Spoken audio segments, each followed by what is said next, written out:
Kamusta kamo mga pinalangga namon nga mga tag palamati? Maayong adlaw gid sa inyo tanan. Padayuno nato ng kasugpon sang kasaysayan ni Nernely sang Central Negros nga aton gintiguluhan. Whispered Secrets. Diri sa aton palatuntunan. Dubu-dubu! Hi! Can I join here? Oops! Excuse me, miss? Exclusive lang para sa mo ng space nga ini. Really? But no. Diri ang type ko abi nga space eh. Miss, hindi ka bala maka-enjoy? Bah, Nagsiga gid ang mga mata mo pagkakita mo sa akon, Jolon? Jolon? Kilala mo ang babae nga ini? Ha?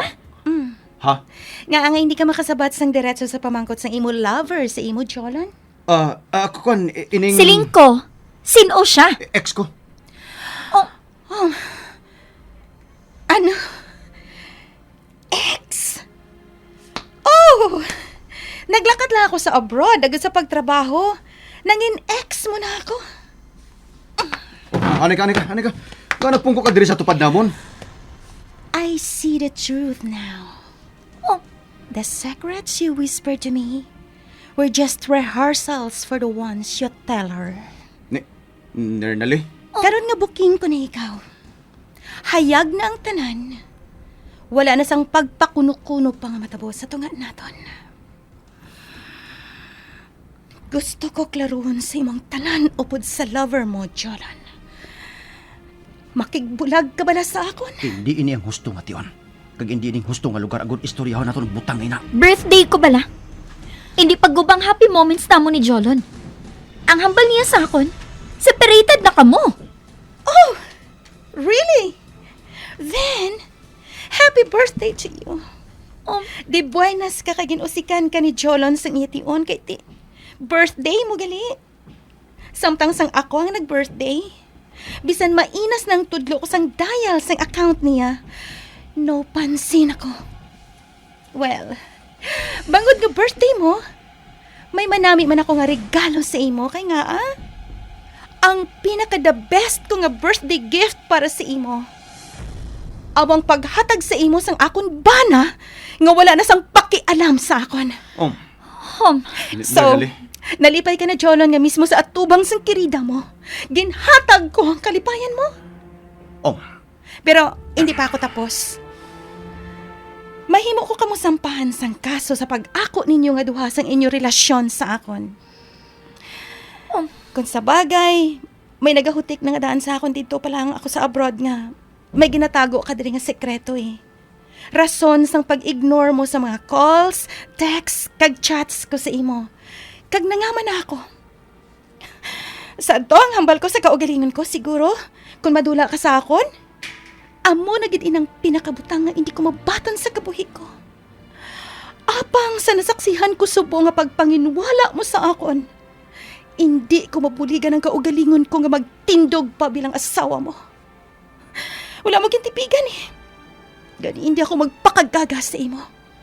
Sa nasilin ko na, ihatag ko sa imong imo kahilwayan 100% ina sa masunod nga mga kondisyon. Maayo ina nga nakahibalo na nga daan ang kirida mo, agod nga hindi na ako mabudlayan. Una, tubtob hindi makatapos ang mga kabataan sa ila kurso sa college kag makaobra sila. Ang ila tanan nga galastuhan, sabat mo, pati na ang tanan nila nga personal necessities. Ano? Ano na lang kami? No! Hindi ka magreklamo kay nga Ari Naka-record sa akon recorder ang pag-ako ninyo sa inyo relasyon sa akon. So, kung maglingin ang ulo ko, labi pa kung mapabusong mong babae nga ini, nga kasado pa kita. Presuhan ang pahuwayan ninyo. Gets nyo? So, kung ano ang demand ko, obligado ka mo nga maghatag. Makatag! Ano? Ano?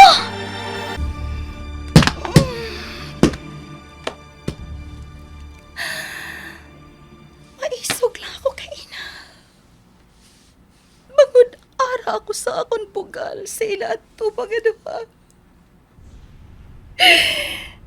Apang subong nga wala na sila. Ari na. Nabatsyagan ko na ang tuman nga kabugat sang balatsyagon. Daw ginakubo sa nga kundugan sa tuman nga kasakit.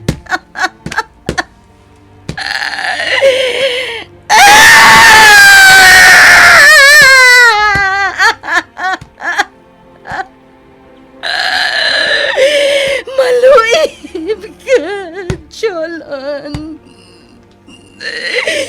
Wala ka sang kaluoy sukon kag sa mga anak mo. Yang ano batas mo kami ka ibaylo sa lait nga babae. Ano nga kalipay ang mahatag niya sa imo nga hindi namon mahatag sa mga anak mo sa imo. Mapintas ka nga klase sa lalaki. Sa pagkasakit nga tampangkin pasog alaw mo sa akong pagpauli din sa Pilipinas. Ginkakas mo ang pagkaasawa ka!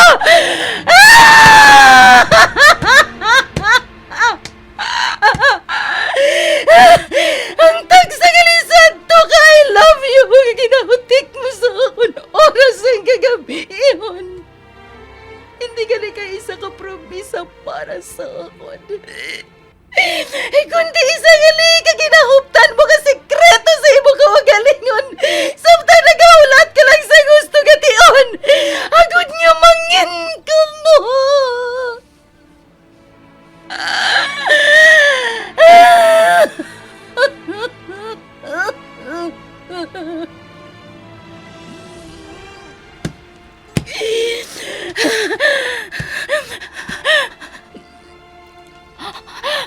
Habang human naman ang desisyon ko. Kung ano man ang nabuyan ko kasugilanon sa atubang ninyo sang babae mo. Magapabili na to tubtubsan o! Ang buot mo silingon, ma. Wala na kami sang papapasumugod subong. Hindi na namon siya makita patubtubsan, ma. No, mga anak. Magkapabili ng iya pagkaamay kag obligasyon sa inyo. Ma, Makaupdanay ka mohon gusto ninyo nga kamo lang. Apang nungka na siya nga makig-upod sa aton pagpangapuhi. I-shoulder niya ang iya obligasyon sa inyo. Financial, kag pag-eskwela ninyo. Kay amo silang amon kinamalan. Pero sa tunga namon, pasensyahan ninyo ako, apang. Tapos na ang tanan sa amon. apang ma. Mabatas mo nga wala na kami sang Gusto ba lang ninyo nga ipakigbato ko siya? Gusto ninyo nga ako na lang sa tanan nga tiyo na mabudlayan?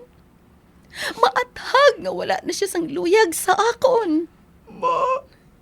Nakita ninyo halin pa sang wala pa ako makagwa. Kung ano nang pagtrato sa akon sang amay ninyo buot silingon. Ginpilit lang niya sadtong iya kaugalingon nga makig-upod sa akon. Apang ang matuod.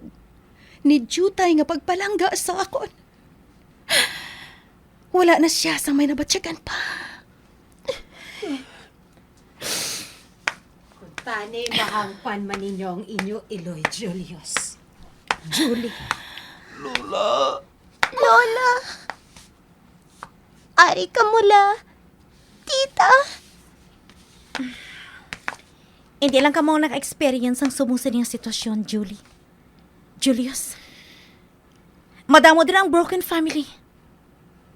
Kakuntani, hindi ka mo mangin kasubong sa iban nga dibdibon gid ang natabo.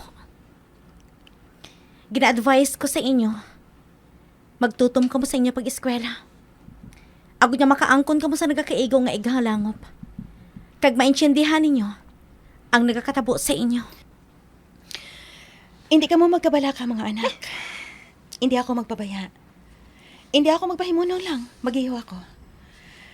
Oras nga magtulutawahay na, mabalik ako liwat sa akong employer. Ano, ma? Kagbayaan mo kami? Kag paano kus paglakat mo? Ipuyo rin ni Papa sa balay tang babae niya, ma.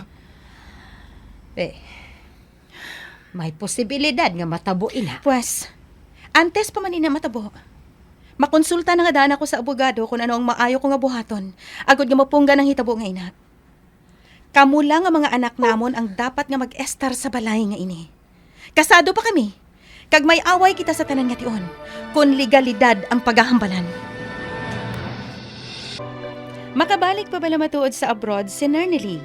Ano nga pala abuto na nagahulat sa ilas ng iya mga anak. Mga pinalangga namon nga mga tag palamati, sundan ninyo ang kasugpon sa kasaysayan ni Nernely nga aton gintiguluhan. Whispered Secrets. Diri sa aton palatuntunan. Dabu-dabu ginadulot sa inyo sang RMN Drama Center.